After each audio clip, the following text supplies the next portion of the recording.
ଚାନ୍ଦବାଲି ନିର୍ବାଚନ ମଣ୍ଡଳୀର ସ୍ୱାଧୀନ ପ୍ରାର୍ଥୀ ଭାବେ ଲଢ଼ୁଛନ୍ତି ଯୁବ ମାନସର ପ୍ରତୀକ ସଂଗ୍ରାମୀ ଯୁବନେତା ଜୀବନ ସଂଗ୍ରାମ ମିଶ୍ର।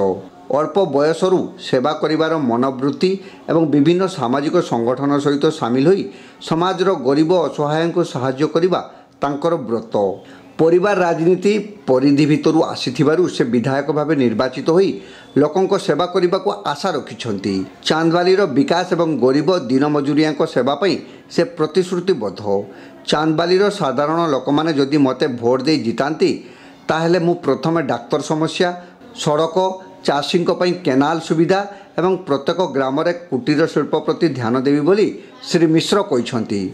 ତାଙ୍କର ନିର୍ବାଚନ ଚିହ୍ନ ହୀରା ଏବଂ ଏହି ହୀରା ଚିହ୍ନରେ ବିପୁଳ ସଂଖ୍ୟାରେ ଭୋଟ ଦେବାକୁ ଚାନ୍ଦବାଲିର ମା, ମାଉସୀ, ଭାଇ, ଭଉଣୀ, ଗୁରୁଜନମାନଙ୍କୁ ନିବେଦନ କରିଛନ୍ତି।